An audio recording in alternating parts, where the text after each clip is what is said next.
Please like the video and share your thoughts in the comments. Your feedback helps make the content better. I carried the last box into the living room and set it by the sofa. Megan didn't thank me. She stood by the window counting roof lines across the cul-de-sac like she'd just bought stock and wanted to see the competition. "Don't scuff the floors," she said without turning. "Maintenance here is not cheap." I looked at my hands. Tape burns, 2 broken nails. "Noted." She walked past me and pointed at the kitchen island. "And keep your coffee off the stone. It leaves marks." I laughed once. Good start. It's called standards. She opened the fridge, sniffed the air, and closed it like I'd offended her by stocking groceries. If I'd known where it was headed, I would have labeled those boxes differently. Illusions, boundaries, last straw. But back then I still wanted the move to be our reset. The first week gave me the pattern. Megan started talking to me like I was staff. I'd reach for a mug. She'd slide it from my hand. "Use coasters," she reminded. I asked where you want the ladder. "I heard you. Just use coasters." At dinner, I tried a soft start. New place, new rules, right? We can write them down. She swirled her water and looked past me. "You're already trying to rewrite the manual?" "Trying to not step on landmines." "Then stop stepping." I set my fork down. "Megan, we're not doing this game." "What game?"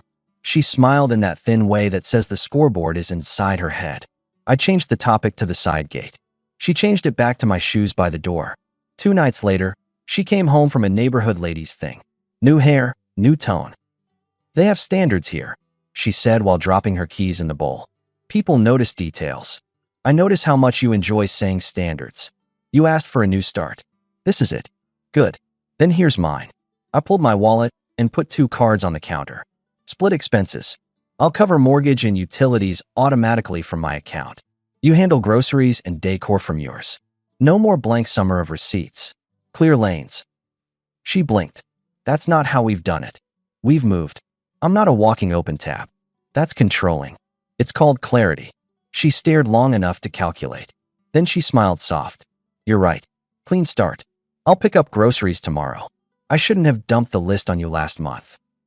That was the first time she softened.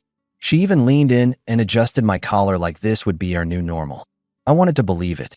I didn't, not fully. I just noted it. The next morning, I found a handwritten note on the island. "Got dinner tonight. Your favorite." There was a receipt under it for salmon, greens, a bottle of table wine. When I came home, she'd set the table, music low. "Truce," she offered. "Truce sounds like we were at war. Let's call it calibration." She laughed and reached for my hand across the table. For a second, the old rhythm showed up. Then it vanished as fast as it came. Halfway through the meal, my phone buzzed. My foreman, Nate, asked if I could cover an early site visit the next day. I told him yes. Megan watched me put the phone away. "You know, the family's here. They're more traditional," she said, sipping. "The husbands handle the big stuff. Wives keep the house nice. I handle big stuff." She glanced at my shirt. "Then start by ironing." "I own an iron." News to me. I pushed my plate back. "Megan, I'm not your intern. You want things done? Use a request, not a lecture. Otherwise, I'll ignore it." "So you're threatening to be messy." "I'm promising to treat lectures like background noise." "New house, new filter." She tapped the table with a nail. "We're throwing a housewarming. 2 weekends from now. My parents, my cousin Nora, the new neighbors, a few people from my book club. Smooth. Casual. We? I thought you said you handle the house." "I pick the date, you handle the grill." "Calendar it." She smiled like a referee who just set the clock. "Calendar it," she repeated. I finished the dishes by myself. She didn't offer. I didn't ask. I just wrote another line on my internal whiteboard. She talks up, I answer with structure. The next week brought variation. She woke up quiet, moved like I wasn't there. I tried a small morning joke about the trash pickup being earlier here. She barely looked up. "Take it out," she said. I did. "Last night." "Do it again." "The recycling's full." "You're standing next to it." "That's not my task." I leaned against the doorway. "We don't do pink and blue tasks. If you see it, handle it. Same rule for both." She checked her watch. "You love speeches." "I like agreements." She shook her head, grabbed her tote, and left without a goodbye. I set a timer in my head. If this stayed cold for 72 hours, I'd put a new rule in place. On the second evening I came home, took my gym bag to the office, and moved my computer to the guest room. When she came in, she paused in the hallway. You moved your desk? Correct. Why? I'm not available for background commentary anymore. If you need something, knock. If you're free to talk, write it on the whiteboard in the kitchen, topic and time. She laughed in disbelief. A sign-up sheet?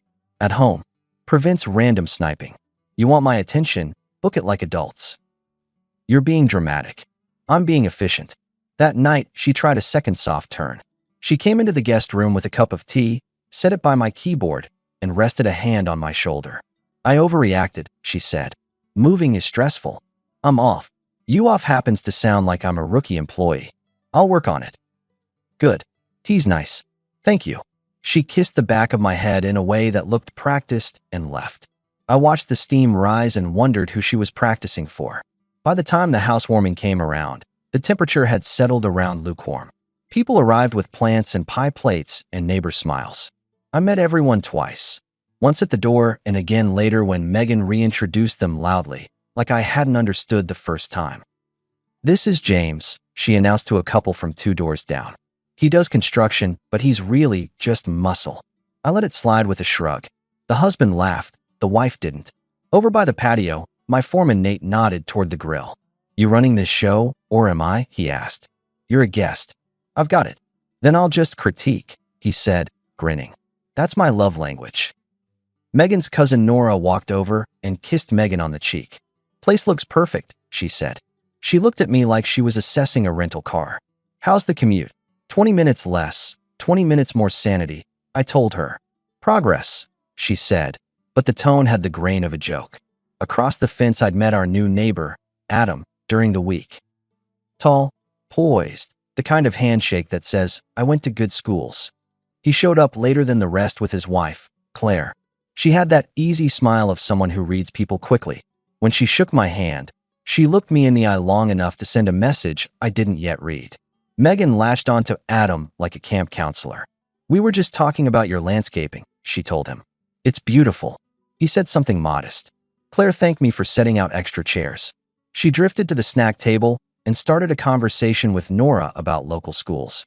Adam stayed near Megan. The two of them laughed like they'd been laughing for months. Nate leaned in and muttered, You seeing what I'm seeing? I'm seeing that I'm out of ketchup, I answered and went inside. Near the end, when people were shiny with food and talk, Megan stood on the step by the sliding door and clapped for attention. Time for games, she said in a voice I didn't recognize.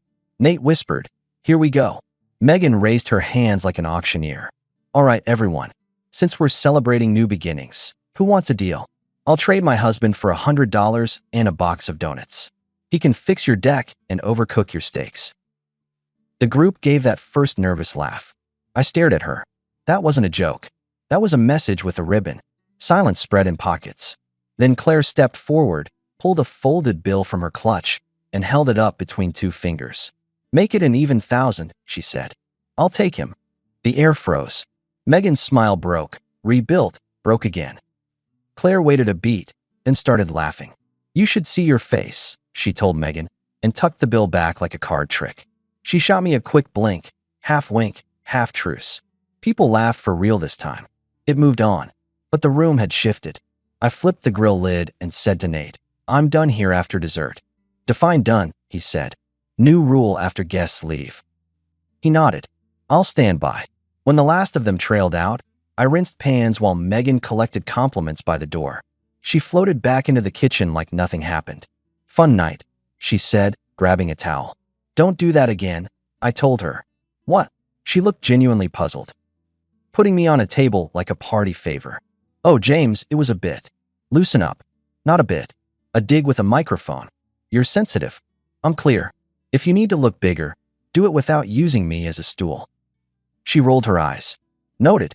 Not noted. Boundaried. You cross it again. The night ends in 10 minutes and not on your timeline. I host. I set the tone. Then set a tone that doesn't involve selling me for pastries. She tossed the towel onto the counter and left the kitchen without answering. I let her go. I wiped the counters slowly, thinking about that quick blink from Claire. She didn't save me. She saved the room. I planned to thank her anyway. The next afternoon, I knocked on Claire's door while Adam's truck space sat empty. She opened with a cautious smile. I just wanted to say thanks for cutting that tension last night, I told her. It was nothing. I hate messy jokes. She leaned against the frame. How do you put up with it? I'm temporarily invested, I said. 10 years is not a switch. I get that. But whatever she's doing, trying to rise by putting you down, it doesn't read the way she thinks. I know. She looked over my shoulder toward our driveways. She kept orbiting Adam all night. Claire said quietly. He likes attention. I'm not blind. But I'm also not interested in extra drama. So I'll keep my lane clean. You do what you need to do. Understood.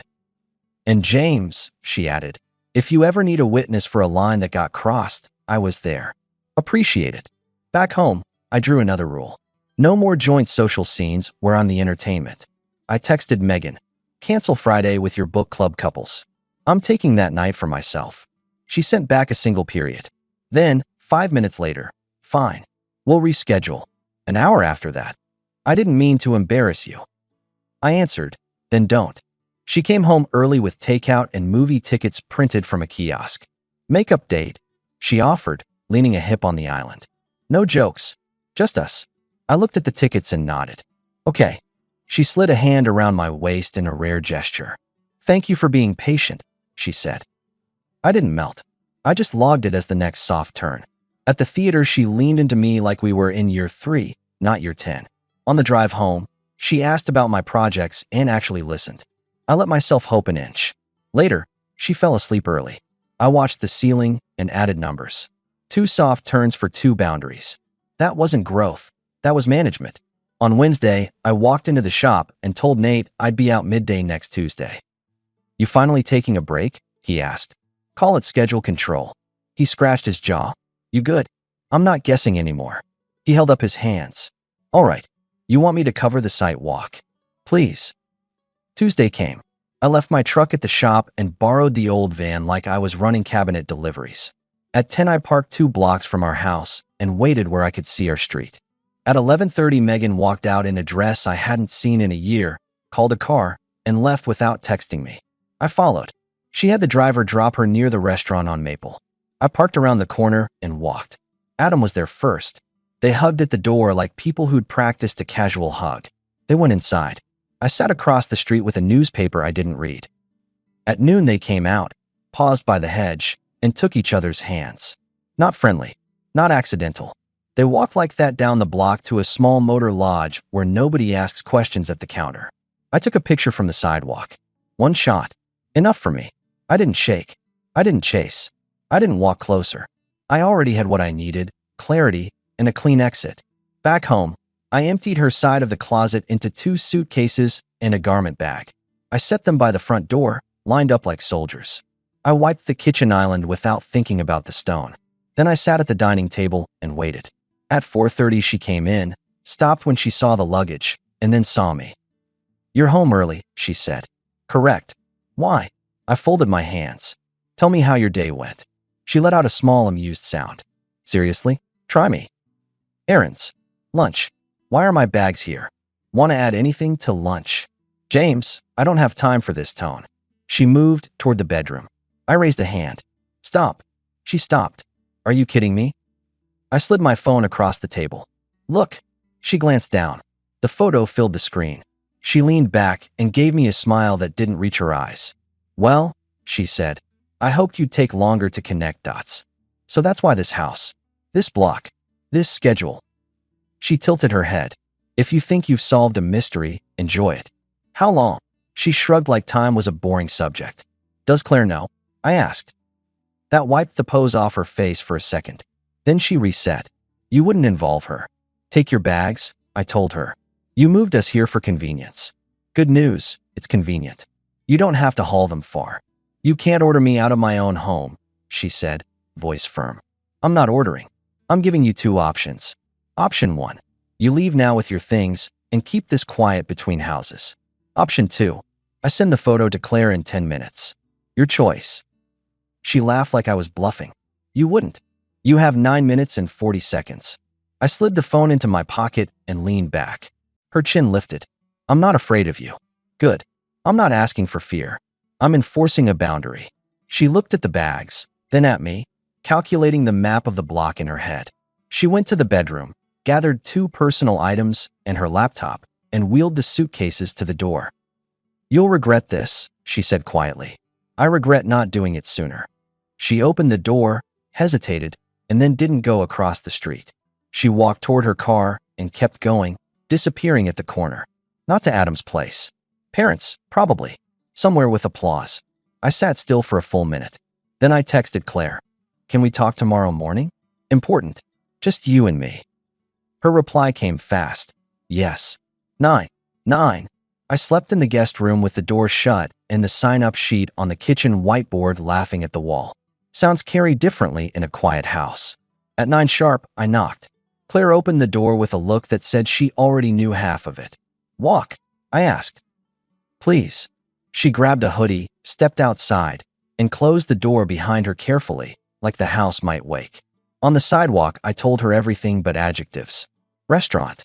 Handholding. Motor lodge. The photo. She didn't interrupt. When I finished, she nodded once. "Thank you for telling me," she said. "It's not kind news, but it's clean. I figured you'd want facts, not rumors." "I prefer evidence," she said. "You have the photo?" "Yes." "Keep it. I don't need to see it. I know my patterns." She paused. "I will take it from here.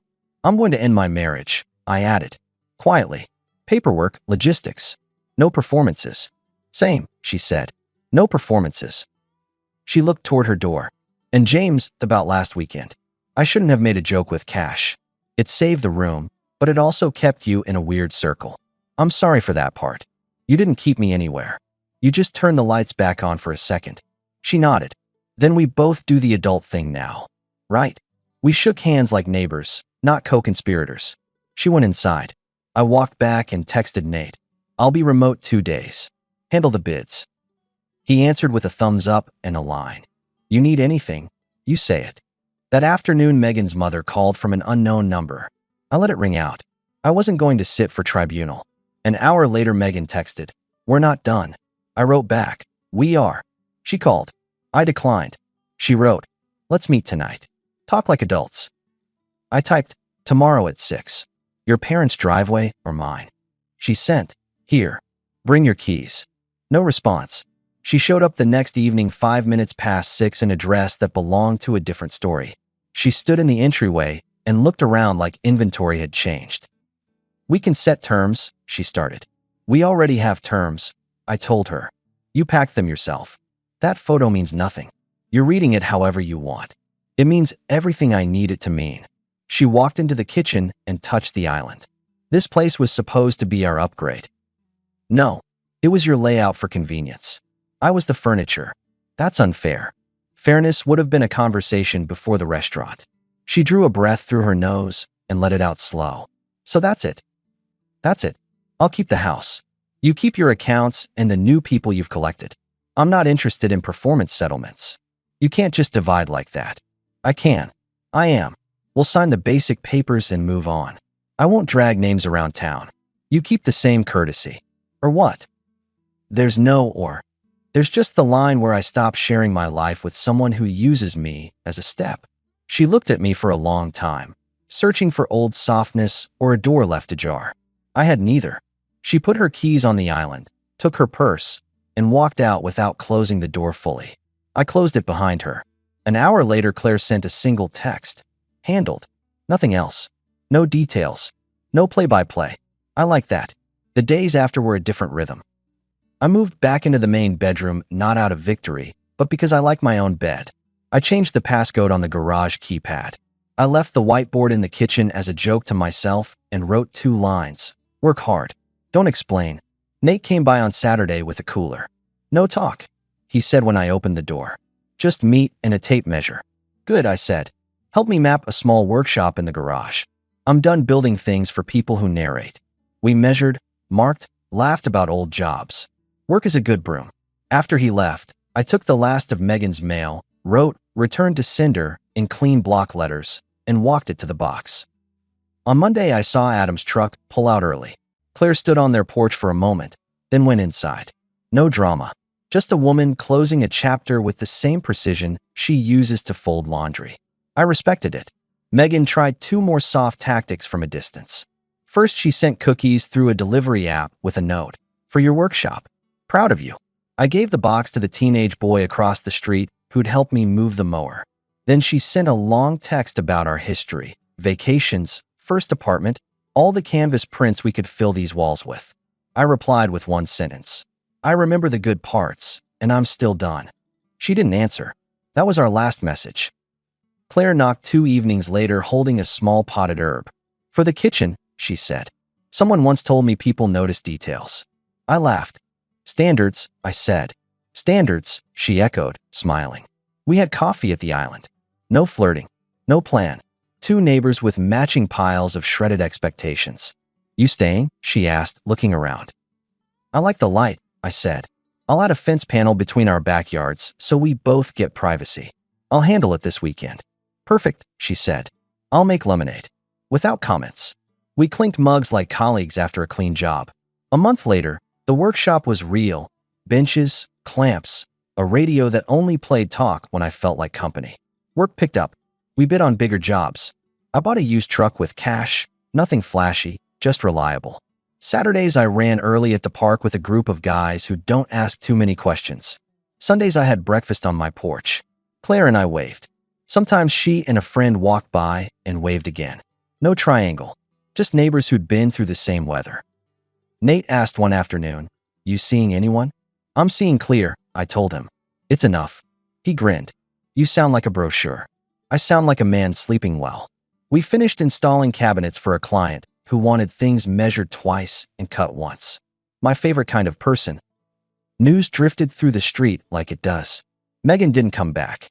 She and Adam took a rental on the other side of town for a while, then moved again. According to Nora, their version of upgrade didn't last. I didn't savor it. I just noted it like you note the weather and go about your day. Sometimes I still hear Megan's line from the party, $100 in donuts. It doesn't sting now. It's just the moment I stopped being polite about disrespect. The last time I ran into her by chance was at a hardware store aisle months later, both of us reaching for a pack of picture hooks. She looked thinner, the way stress trims people. She started to speak. I nodded once and moved my cart around her. No speech. No summary. I'd already given her the only line that mattered. Take your bags. She'd taken them. That's the whole story. I didn't win anything. I kept myself. That's enough. And when people ask about the housewarming, I tell them this. A woman tried to sell me for small money and a box of sugar. A neighbor matched the bait with a bigger number to freeze the room. I thanked the neighbor and closed the account that needed closing. The end of it wasn't loud. It was exact. Now I build things that stay where you put them. I drink coffee on a counter nobody lectures me about. I answer to clients and to myself. I talk to a neighbor who knows the difference between a joke and a cut. And when I put a coaster down under my mug, it's by choice, not instruction. People notice details. I notice respect. One stays in my house. The other walks out with its bags.